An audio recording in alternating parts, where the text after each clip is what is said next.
అందరికి నమస్కారం. నేను శిరీష. ప్రస్తుతం మనతో పాటు ఉన్నారు ప్రముఖ తంత్ర జ్యోతిష్యులు, జ్యోతిష్య రత్న, జ్యోతిష్య సామ్రాట్ చింతరుక్ మందర్రావు గారు.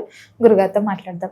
నమస్కారం గురుగారు. మాతృదేవోభవ, పితృదేవోభవ, ఆచార్య దేవోభవ. ఓం నమో మాందేశ్వరాయ నమః. అందరూ బాగుండాలి, అందరికీ మంచి జరగాలి. గురుగారు, విశేషంగా ఈ ఏప్రిల్ మాసంలో వృశ్చిక రాశి వారికి ఎలా ఉండబోతుంది అంటారు? ఎలాంటి జాగ్రత్తలు తీసుకోవచ్చు అంటారు? ఆర్థిక పరంగా, ఆరోగ్యపరంగా ఈ నవగ్రహాల ప్రభావం ఈ మాసంలో ఎలా ఉంటుందంటారు వృశ్చిక రాశి వారికి? 2026 సంవత్సరం ఏప్రిల్ మాసం వృశ్చిక రాశి వాళ్లకు ఎలా ఉందో తెలుసుకునే ముందు ఈ మాసం గ్రహాలు వీళ్ళ రాశి నుంచి ఎలా ప్రయాణిస్తున్నాయో ఒకసారి తెలుసుకుంటే, ఈ రాశిని ఏ గ్రహము చూడటం లేదు. ఫస్ట్ పాయింట్, ఏ గ్రహం చూడడం లేదు. ఈ రాశిలో ఏ గ్రహం లేదు. కాలసర్ప దోషం జరుగుతుంది. అంటే ఇప్పుడు ఒక వ్యక్తి ఉంటాడు, ఆ వ్యక్తి లేదా ఒక అబ్బాయి ఉంటాడు, లేదా ఎవరో ఒక వ్యక్తి ఉంటే అతను ఎవరు పలకరించకుండా, ఎవరు మాట్లాడించకుండా ఉంటే చుట్టూ 100 మంది ఉండి అతని పరిస్థితి ఎలా ఉంటుంది? టన్నులకు దుఃఖం వచ్చేస్తుంది, నన్ను ఎవరు పట్టించుకోవడం లేదని. ఇక ఈ రాశిని ఎవరూ చూడడం లేదు, ఈ రాశిలో ఎవరూ లేరు. ప్లస్ ఈ రాశికి కాలసర్ప దోషం ఉంది. రాశ్యాధిపతిపై శనితో కలిశాడు. మామూలుగానే వృశ్చిక రాశి అంటే పాతాళము. పాతాళం అంటే ఉంది, పాతాళ లోకం ఉంది కదా. అంటే ఒక రహస్యము, పరిశోధన, ఒక రీసెర్చ్, ఒక అన్వేషణ, ఒక లోతైన రాశి అని అర్థం. అందుకే పాతాళం కాబట్టి చంద్రుడు ఇక్కడ నీచబడిపోతాడు. చంద్రుడు అంటే మనసు వచ్చి చంద్రుడు వచ్చి పాతాళంలో పడిపోతాడు. అందుకే చంద్రుడు ఇక్కడ నీచబడిపోతాడు. వృశ్చిక రాశిలో చంద్రుడు బలాన్ని కోల్పోతాడు. కాబట్టి ఇప్పుడు ఈ రాశిని ఏ గ్రహము చూడడం లేదు, ఏ గ్రహం ఈ రాశిలో లేదు. కాలసర్ప దోషము. రాశ్యాధిపతి 5వ ఇంట్లో ఉన్నాడు, అక్కడ శనితో కలిశాడు. సంఘర్షణ, రవి శని కుజులు కలిసి యుద్ధ గ్రహాలు, వార్ ప్లానెట్స్. ఇప్పుడు వీళ్ళ సంఘర్షణ, వీళ్ళు మారుకుంటూ ఉంటారు. వీళ్ళతో సెల్ఫ్ ఫైటింగ్, వీళ్ళతో గొడవ పడతారు, వీళ్ళే మారుతారు, వీళ్ళు నవ్వుకుంటారు అనే విధంగా ఉంటుంది. వీళ్ళు ఇప్పుడు చేయకూడని పని ఇంకోటి ఉంది. బాధాకరమైన సీరియల్స్, బాధాకరమైన సినిమాలు, బాధలు ఎవరిని చెప్తే వినడం చేయకూడదు. వృశ్చిక రాశి వాళ్ళ బలహీనత అదే. వీళ్ళు బాధను వేగంగా రిసీవ్ చేసుకుంటారు. పాతాళం కదా, నింపుకుంటారు. గంటల తరబడి బాధపడతారు, గంటల తరబడి వేరే వాళ్ళ బాధలు చెప్తే వింటారు. సీరియల్లో ఉన్నటువంటి ఆ సీన్లు చూసి వాళ్ళకన్నా ఎక్కువ వీళ్ళు ఏడేస్తారు. వాళ్ళు నటిస్తుంటారు, వీళ్ళు జీవిస్తూ ఉంటారు. నిజంగానే జరుగుతుంది అనుకుంటారు, కానీ సీరియల్ వీళ్ళకి భ్రమ ఉండదు. దుఃఖకరమైనటువంటి సినిమాలు చూడకూడదు, అది నిజంగానే సమస్యలు అనుకుంటారు వీళ్ళు. యాక్టింగ్ వాళ్ళు లక్షల కోట్లు తీసుకుని నటిస్తున్నారని వీళ్ళకి మర్చిపోతారు. వీళ్ళు అంటే బాధను ఎక్కువ రిసీవ్ చేసుకునేస్తారు. సెంటిమెంట్కి ఎక్కువగా వీళ్ళు బానిసలు. కాబట్టి బాధాకరమైన విషయాలు ఎప్పుడూ లైఫ్ టైం చూడకూడదు. వేరే వాళ్ళ బాధలు అసలు వినకూడదు. వింటే వీళ్ళదే బాధగా ఫీల్ అయ్యి వీళ్ళు మోసపోతారు. అయ్యో నేనుండా నీకెందుకు, నా చేతిలో ఉంగరం పెట్టుకో, నా చైన్ తీసుకుని నువ్వు సమస్య తీర్చుకో అని చెప్పేస్తారు. వాళ్ళు మోసం చేసేస్తారు. వీళ్ళు పాతాళం కాబట్టి వీళ్ళు రహస్యంగానే ఉండాలి. వీళ్ళ రహస్యం బయట వాళ్ళకి చెప్పకూడదు. చెబితే నవ్వులు పాలవుతారు. ఇంటి గుట్టు వీధిలోకి రాకూడదు అంటారు కదా, అట్లా వీళ్ళింటి గుట్టు అంటే వీళ్ళ యొక్క రహస్యం అర్థం. ఇల్లు అంటే మన శరీరం. వృశ్చిక రాశి వాళ్ళు ఎప్పుడు ఏ రహస్యం ఎవరికి చెప్పకూడదు. ఇంట్లో వాళ్ళకి మాత్రం చెప్పాలి, బయట వాళ్ళకి చెప్పకూడదు. అది వీళ్ళకి నష్టం. ఇది గోచారానికి సంబంధం లేనటువంటి వీళ్లకు శాశ్వతమైన పరిహారము. కాబట్టి ప్రస్తుతానికి వీళ్ళు చేయాల్సినటువంటిది అదేవిధంగా వీళ్ళు కూడా మెడిటేషన్ చేయడం మంచిది. 10వ ఇంట్లో కర్మస్థానంలో కేతు ఉన్నాడు కదా. కర్మ అంటే ఏ కర్మ చేయాలి? కేతు అంటే మెడిటేషనే. కేతు ఎక్కుంటే అక్కడ మెడిటేషన్ అర్థం, తపస్సు, సాధన అర్థం. చక్కగా వీళ్ళు మంచి సంగీతం, కళ్ళు మూసుకునేసి మంచి హార్మోనియం సంగీతం వింటా ఉండొచ్చు. గంట అయితే కూడా 10 నిమిషాలలాగా ఉంటుంది ఆ మ్యూజిక్ మాత్రం. ఓంకారం వింటా ఉండొచ్చు. లేదు వీళ్ళకి నచ్చిన సంగీతం ఏదైనా వినొచ్చు. లేదు ఏకాంతంగా పోయి ఒక కొండపైన కూర్చోవచ్చు ప్రశాంతంగా. 4 వాటర్ బాటిల్, ఒక 5 బిస్కెట్ ప్యాకెట్లు ఎత్తుకునేసి మెల్లగా నవ్వులతో ఆడబోయే బాధలు చూస్తా కూర్చోవచ్చు. బ్రహ్మాండంగా ఉంటుంది. బ్రెయిన్లో ఉన్నటువంటి పైకి పోయే కొద్దికి వీళ్ళు పాతాళం కదా, పైకి పోయే కొద్దికి పాతాళం నుంచి పైకి వచ్చినట్టే ప్రశాంతంగా ఉండొచ్చు. కొద్ది కాలం మాత్రమే ఇదంతా. ప్రకృతిని ఆస్వాదించాలి. అదేవిధంగా వృశ్చిక రాశి వాళ్ళు ద్వితీయ స్థానాన్ని గురువు చూస్తాడు. డబ్బు కావాలి కాబట్టి గురు దక్షిణామూర్తి ఆరాధన చేయడం మంచిది. వృశ్చిక రాశి వాళ్ళు ఎప్పుడూ ఏదైనా గురువుని ఆశ్రయించారంటే ఎంత క్లిష్ట పరిస్థితులైనా సరే పైకి వచ్చేస్తారు. వీళ్ళ రాశికి ద్వితీయాధిపతి, పంచమాధిపతి కూడా గురువే. కాబట్టి గురువులు, పీఠాధిపతులు, ఆశ్రమాధిపతులు లేదా ఇంకేదైనా ఆరాధన చేసుకోవచ్చు. ఇప్పుడు జీసస్ క్రైస్ట్ గురువే, మహమ్మద్ ప్రవక్త గురువే, గురునానక్ గురువే, గౌతమ్ బుద్ధుడు గురువే, మనకు లార్డ్ కృష్ణ గురువే. ఏ మతానికి ఆ మతానికి ప్రపంచ స్థాయి సందేశించినటువంటి గొప్ప లెజెండరీస్ సోల్స్ ఉన్నారు. ఈ వృశ్చిక రాశిలో ఉన్న వాళ్ళు వాళ్ళ మతం మీదనే కావచ్చు చక్కగా ఆరాధించడం వల్ల దారి దొరుకుతుంది. గురువు అంటే దారి చూపించేవాడు కాబట్టి దారి దొరుకుతుంది. పాతాళము అంటే చీకటి కాబట్టి చీకటిలోకి చంద్రుడు వస్తే వెలుగును కోల్పోతాడు కాబట్టి ఇక్కడ నీచపడతాడు. చతుర్థంలో రాహువు, 4వ ఇంట్లో రాహువు, అదేవిధంగా 10వ ఇంట్లో కేతువు. 10వ ఇంట్లో కేతువు మంచివాడు కాదు. కర్మస్థానము అంటే పని, వృత్తి, ఉద్యోగము, సర్వీసు, అత్తగారిల్లు, భార్యకి అమ్మగారిల్లు, అక్కడ కేతు ఉన్నాడు. ఇప్పుడు కేతు ఉన్నంతకాలం అత్తగారిని పోకపోవడం బెటర్. అది గొడవలు అవుతాయా అక్కడ? గొడవలు కావు, అత్తగారిని ఏం గొడవలు కావు. గొడవలు అయితే ఏం ఇబ్బంది లేదు, అసలు పెద్దగా పట్టించుకోరు. పట్టించుకోకపోవడం కూడా కేతు కూడా తలే లేదు. రా బాబు రా కూర్చో, ఇది పలకరించాలి కాబట్టి పలకరిస్తారు, నీళ్ళు ఇవ్వాలి కాబట్టి నీళ్ళు ఇస్తారు, తిను అని చెప్పాలి కాబట్టి తినమంటారు. ఇట్లా ఉండేదానికి అవకాశం ఉంటుంది. కేతు అంటే ఏది నాకు వద్దు అనేవాడు అనమాట. కాబట్టి ఎవరు పట్టించుకోరు అని అర్థం.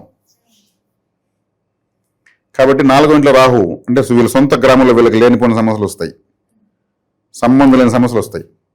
ఎవరో చేసిందని నా మీద పడతారు బాబు, మా ఇంట్లో నేను ఉన్నాను, నిజంగా గొడవ పడిన వదిలేసి నేనేదో అక్కడ ఉన్నట్టు చేస్తూ ఉంటారు. సంబంధం లేని సమస్యలు వస్తాయి చూడండి. 4వ ఇంట్లో రాహు ఉంటే వస్తాయి. వీళ్ళు ఊరు దాటిపోతే ఇప్పుడు ప్రస్తుతానికి ఏమన్నా కొద్ది రోజులు కొంతమంది ఊర్లో గొడవలు పడలేక ఆ ఊరే వదిలేసి వేరే ఊరు వెళ్ళిపోతారు. సమస్య అంతా వాళ్ళకి ఇల్లు లేక కాదు, కయ్యలు కాలువలు లేక కాదు, అన్ని పని ఉంటాయి. ఊర్లో లేనిపోయిన సమస్యలు వీళ్ళకే వస్తుంటాయి, అందుకే వెళ్ళిపోతారు. వెళ్ళి ఊరు వేసి పెడేస్తారు. ఆ బాధలు పడలేక రాహు అట్టాడు ఇస్తాడు. రాహు వచ్చేకాడికి ఒక విధంగా ఒక బ్లఫ్ మాస్టర్, సంబంధం ఉండేవి లేనివన్నీ అంటకట్టేస్తాడు. లేదంటే దూరంగా వెళ్ళిపోతే పట్టించుకోడు. ప్రస్తుతానికి అట్టు ఉంటుంది, గృహ వాతావరణం అలా ఉంటుంది.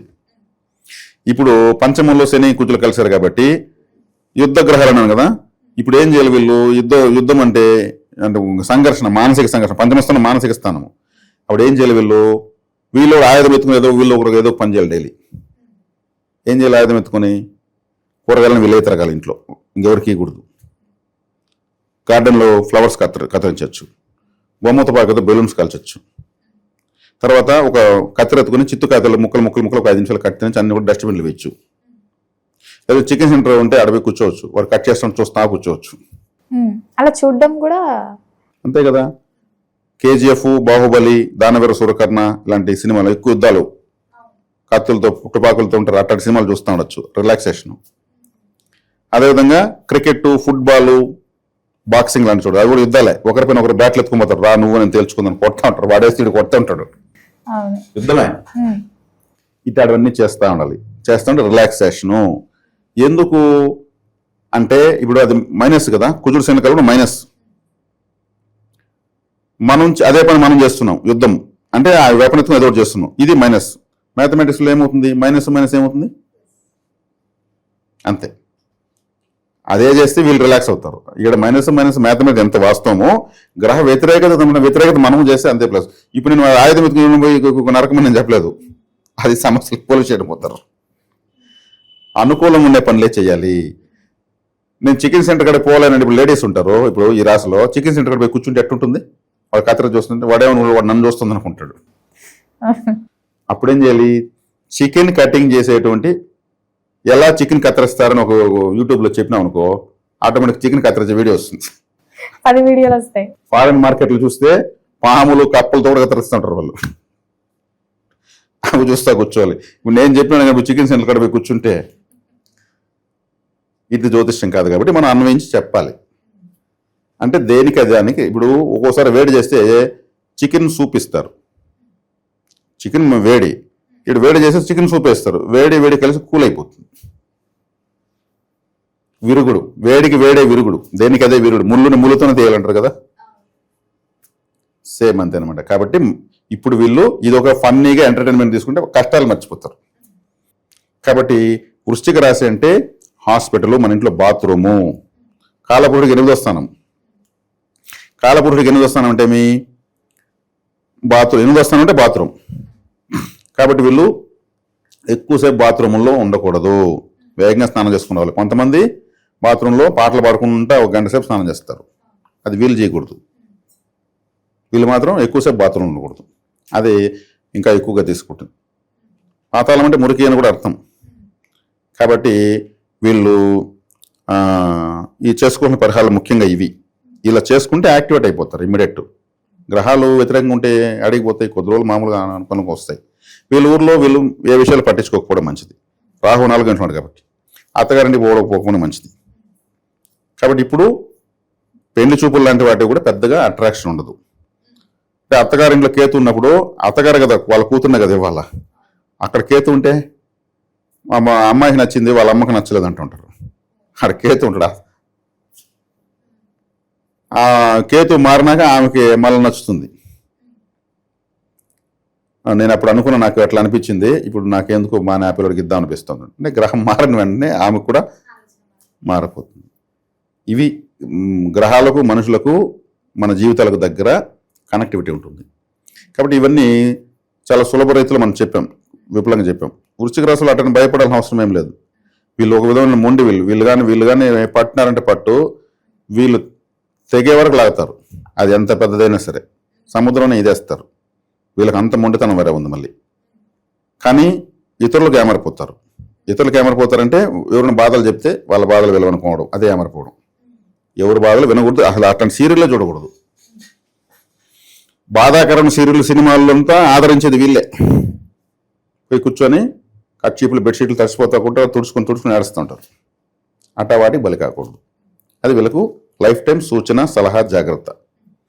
ఇది వీళ్ళు చేసుకోవాల్సినటువంటి పరిహారము. కులదేవత ఆరాధన కూడా చాలా ముఖ్యంగా చేసుకోవాలి. ఎందుకంటే కులదేవత అనే స్థానం కూడా గురువే అధిపతి. గురువు ఆరాధన చాలా బాగా చేసుకోవాలి. వీళ్ళకి ఎవరన్నా చిన్నప్పుడు పాఠాలు చెప్పిన గురువులు ఇప్పుడు ముసలి వాళ్ళు అయిపోయి ఉంటారు. వాళ్ళు ఉంటే వెతుక్కొని వెళ్ళి వాళ్ళకి గుర్తు చేసి వాళ్ళకి ఏదైనా స్వీటో ఏదైనా నోట్లో పెట్టి చక్కగా వాళ్ళకి చెప్పులు గిప్పులు తీయించి బట్టలు తీయించి వాళ్ళతో ఒక ఫోటో పట్టుకొని రావాలి. అప్పుడు వాళ్ళు ఆనందపడతారు. ఎప్పుడో 20 ఏళ్ళ ముందు చదువుకున్న విద్యార్థి ఈరోజు వచ్చి నన్ను ఎదుక్కొని వచ్చి నాకు ఇంత ఇచ్చారనేసి అది ఆనందం వీళ్ళకు ఉన్న గ్రాసిని మొత్తం బూడిద చేసేస్తుంది. అంటే గురువు వీళ్ళకు అనుకూలం కాబట్టి ఆ గురువుని ఎత్తుక్కుంటూ వెళ్ళాలి. మనకు నిజంగా పాఠాలు చెప్పి కూర్చోలే ఇది చెప్పు ఇంకోసారి చెప్పు చెప్తావా లేదా అని కొట్టి మనకు విద్య నేర్పించేది ఒక గురువే. అప్పుడు గురువు మనకు శత్రువులాగా కొడేస్తాడు అని అనిపిస్తుంది. మనం గొప్పలైన తర్వాత తెలుస్తుంది ఆయన కొట్టబెట్టి 4 ఏళ్ళు నాకు ఆ విషయం కొట్టి చెప్పిందే శాశ్వతంగా ఉంటుంది, తలకు అతుక్కొని ఉంటుంది ఆ విజ్ఞానం. అది మళ్ళీ వాళ్ళ పిల్లలకు ఉపయోగపడుతుంది. ఎందుకు గురువు గొప్పవాడు. కాబట్టి ఈ వృశ్చిక రాశి వల్ల గురువుని ఎత్తుక్కొని వాళ్ళు ఎప్పుడన్నా గురువులు ఎత్తుకెళ్ళిపోవాలి. మనకుంటారు బాబాలు, వాళ్ళంతా ఉంటారు, వాళ్ళ జగద్గురువులు. జగత్తుకి ఏదో ఒక సందేశం ఇవ్వడానికి పుడతారు వాళ్ళు. ఆస్తిపాస్తులు కొన్ని పుట్టరు వాళ్ళు. సింపుల్గా ఉంటారు, పాత బట్టలు వేసుకుని ఉంటారు, కానీ మహత్యాలు చూపిస్తుంటారు. మనకు మన జీవితాన్ని శిల్పంలో చెక్కినటువంటి గురువుని వెతుక్కోవడం వెళ్ళాలి. వెళ్ళి ఈ విధమైన సేవ చేయాలి. లేదు ఒకవేళ ఆ గురువే లేదు వాళ్ళ కుటుంబ సభ్యులు ఏదైనా ఉంటే కూడా వాళ్ళకి వెళ్ళి స్వీట్లు అవన్నీ ఇచ్చి గురువు గారు మేము శిష్యుడు అని, మా గురువు గారి భార్య మీరు, మాకు తల్లితో సమానం అని చెప్పేసి రావాలి.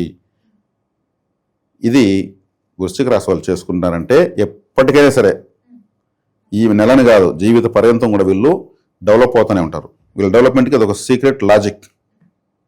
ఇది వీళ్ళకు గురువు అనుకూల గ్రహం. గురుగారు మొత్తం మీద మాసంలో వృశ్చిక రాశి వారికి ఎలా ఉండబోతుంది, ఎలాంటి జాగ్రత్తలు తెలియజేసినందుకు ధన్యవాదాలు. ధన్యవాదాలు.